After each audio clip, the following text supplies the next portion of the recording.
ओम गणेशाय नमः। ओम नमः शिवाय। मैं निखिल ज्योतिष आचार्य आप सभी का मेरे चैनल पर पुनः स्वागत करता हूं।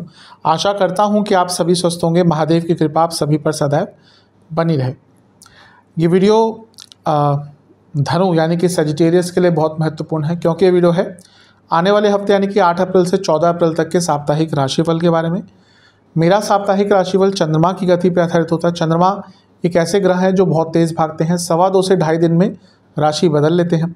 तो बहुत स्वाभाविक है, जब इतना जल्दी राशि बदलेंगे तो पूरे हफ्ते में अलग अलग भावों में रहेंगे, अलग अलग राशियों में रहेंगे, अलग अलग ग्रहों के साथ युति योग और संबंध बनाएंगे।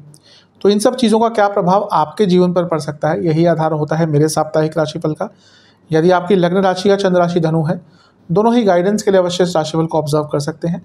ज़्यादा सटीकता मेरे हिसाब से लग्न राशि से आती है। आपको कन्फर्म है तो वहाँ से देखें, नहीं पता तो चंद्र राशि से भी अवश्य देख सकते हैं।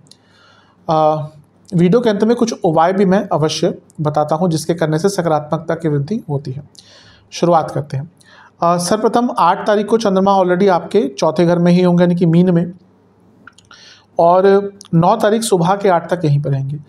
अब देखिए यहाँ पे प्रॉब्लम क्या है कि चंद्रमा एक तो कारको भावनाशय दोष खुद बना रहे हैं, दूसरा वो राहु के साथ है तो ग्रहण दोष हुआ, चंद्र ग्रहण दोष हुआ। सूर्य भी राहु के साथ है तो सूर्य ग्रहण दोष हुआ।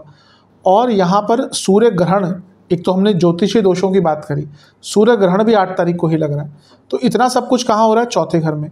तो इस समय आपकी माता जी के लिए, आपकी इमोशनल सेहत के लिए, घर की सेहत के लिए, घर में माहौल के लिए अच्छा नहीं है। अचानक से घर का माहौल बिगड़ सकता है, अचानक से घर में किसी की तबीयत बिगड़ सकती है, और अचानक से एक इमोशनल डिसबैलेंस आ सकता है।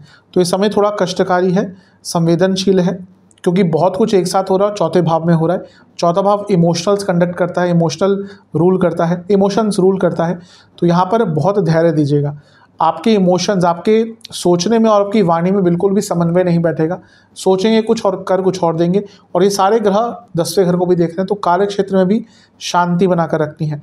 गलत लोगों की संगत में, गलत लोगों की इन्फ्लुएंस से गड़बड़ कर बैठ सकते हैं। अपने बॉसेस से संबंध बना के रखिएगा, एटलीस्ट बहस ना हो।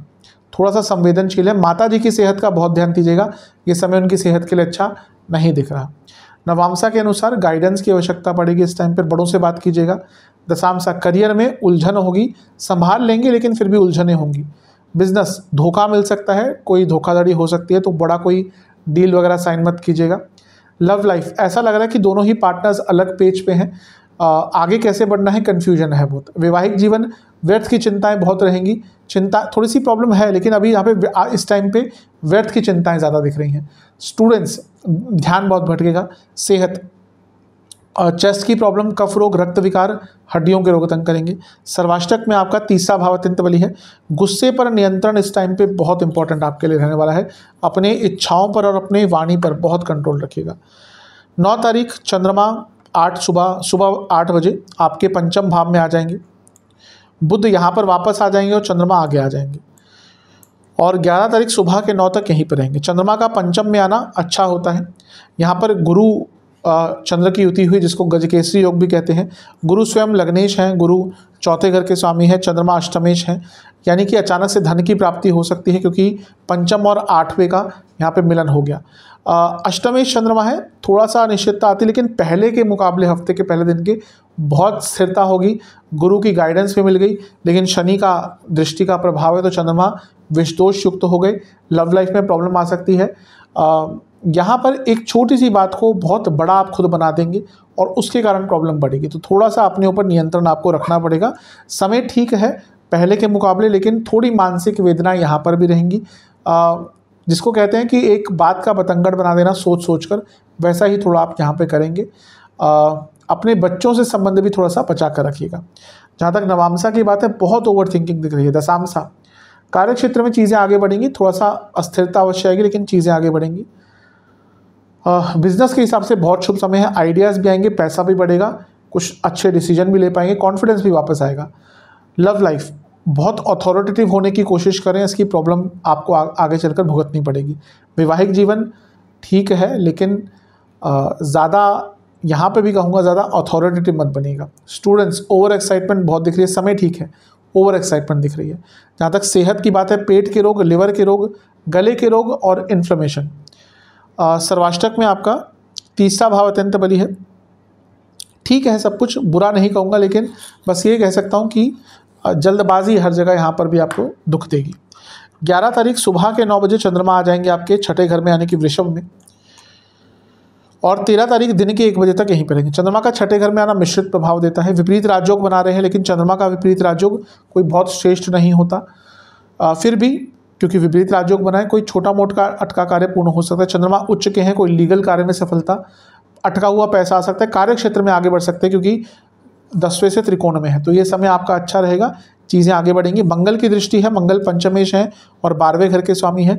विदेश की यात्राएं अगर अटक रही थी या विदेश का काम अटक रहा था, पूर्ण होगा, और पंचम के स्वामी हैं और एक तरह से आपके लिए त्रिकोण के स्वामी हैं, तो यहाँ पर एक बुद्धि में स्थिरता अवश्य आएगी। हाँ, ये होता है चंद्रमा जब छठे घर में आते हैं तो फ्रस्ट्रेशन थोड़ी बढ़ती है, लेकिन फिर भी ये समय आपका काफ़ी हद तक अच्छा रहेगा। सुधरता हुआ टाइम आपके लिए दिख रहा है।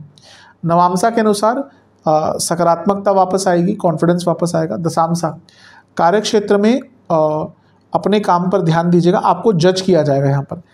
बिजनेस अच्छा है समय, यात्रा के योग बन सकते हैं, थोड़ा खर्चा बढ़ेगा। लव लाइफ बहुत कन्फ्यूजन, अचानक से कुछ ऐसा हो जाएगा, कन्फ्यूजन हो जाएगी, बहुत उत्पन्न हो जाएगी। वैवाहिक जीवन सब कुछ अच्छा है, फिर भी प्रॉब्लम आप खुद ही क्रिएट कर रहे हैं, कहीं ना कहीं अपनी एक्सपेक्टेशंस कम कर लीजिए, चीज़ें ठीक हो जाएंगी। Students, over thinking over planning दोनों ही आपको यहाँ पे तंग कर रही है, इस पर काम कीजिएगा। ओवर प्लानिंग करना भी कभी कभी बहुत तंग करता है। सेहत, पेट के रोग, स्लीप डिसऑर्डर, गले के रोग। सर्वाष्टक आपका चौथा भाव अत्यंत बली है।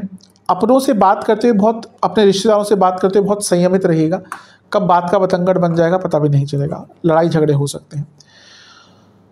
13 तारीख दिन के करीबन 1 बजे चंद्रमा आ जाएंगे आपके सप्तम भाव में और सप्ताहांत तक यहीं पर रहेंगे। चंद्रमा का सप्तम में आना न्यूट्रल होता है, लेकिन अष्टमेश का यहाँ पे आना अच्छा नहीं है। केंद्र में आ रहे हैं और लग्न को देख रहे हैं, यानी कि जीवन में अचानक से अस्थिरता, गलत संगत में भी पड़ सकते हैं, गलत विचारों में भी पड़ सकते हैं, गलत लोगों के साथ इन्फ्लुएंस भी हो सकते हैं, तो थोड़ा ध्यान यहाँ पर देने की आवश्यकता है आपको। मैं यही कहूँगा आपको कि जितना हो सके अपने काम पर काम करना, अपने काम पर फोकस करना है, अपने काम से काम रखना है, दूसरों की बातों में नहीं आना, दूसरों को पैसा नहीं देना, दूसरों की मदद करने के चक्कर में यहाँ पर अपना नुकसान कराएंगे। बहुत केयरफुल आपको यहाँ पे रहना पड़ेगा। 13 तारीख को सूर्य भी कहीं ना कहीं यहाँ पे आ जाएंगे, खैर उनका कोई प्रभाव नहीं पड़ रहा, लेकिन यहाँ पे आ जाएंगे, तो ये समय अच्छा है। बिजनेस में पैसा आ सकता है, लेकिन खर्चा भी आपका बहुत बढ़ेगा, क्योंकि चंद्रमा केमद्रुम योग युक्त भी हो गया और लग्न को देख रहे हैं, तो पूरे व्यक्तित्व में आपके थोड़ी सी अस्थिरता आ सकती है, थोड़ा यहाँ पर केयरफुल रहेगा। नवांशा के अनुसार बस यही कहूँगा कि व्यर्थ की चीज़ों में अपनी ऊर्जा को खराब करेंगे। दशांशा, कार्य क्षेत्र में सब अच्छा दिख रहा है, बस अपनी इमेज पर ध्यान दीजिएगा। बिजनेस बहुत अच्छा समय है, पैसा आएगा भी, लेकिन खर्चा बहुत तेज़ी से होगा। आज कुछ बड़े खर्चे हो, इस टाइम पे कुछ बड़े खर्चे हो सकते हैं। लव लाइफ बहुत जल्दबाजी दिख रही है दोनों ही साइड से, इसके कारण आगे जगह प्रॉब्लम हो सकती है। वैवाहिक जीवन सब ठीक है, लेकिन डिसकंटेंटमेंट बहुत रहेगा। स्टूडेंट्स, कोई एग्ज़ाम अगर आपका बढ़ता है तो बहुत अच्छा समय है आपका, बहुत शुभ समय है। सेहत के अनुसार आंखों के रोग, गले के रोग और पेट के रोग तंग करेंगे। सर्वाष्टक में आपका लग्न भाव ही अत्यंत बली है, तो ये बता रहा है कि हफ्ते के अंत में कोई बहुत लंबा अटका हुआ कार्य पूर्ण हो सकता है। आपके लिए उपाय ये है कि आपको महादेव का अभिषेक करते हुए ओम गंगाधराय नमः मंत्र का अभिषेक करना है, गंगा जल से और दूध से। ओम गंगाधराय नमः मंत्र का जाप करना है और शिवलिंग या शिवजी को किसी भी फल का भोग लगाना है। आशा करता हूँ वीडियो काम आएगा। चैनल पे नए हैं सब्सक्राइब कर लीजिए, वीडियो को लाइक कर लीजिए। आप सभी से मिलूंगा अगली वीडियो में, तब तक के लिए ओम नमः शिवाय।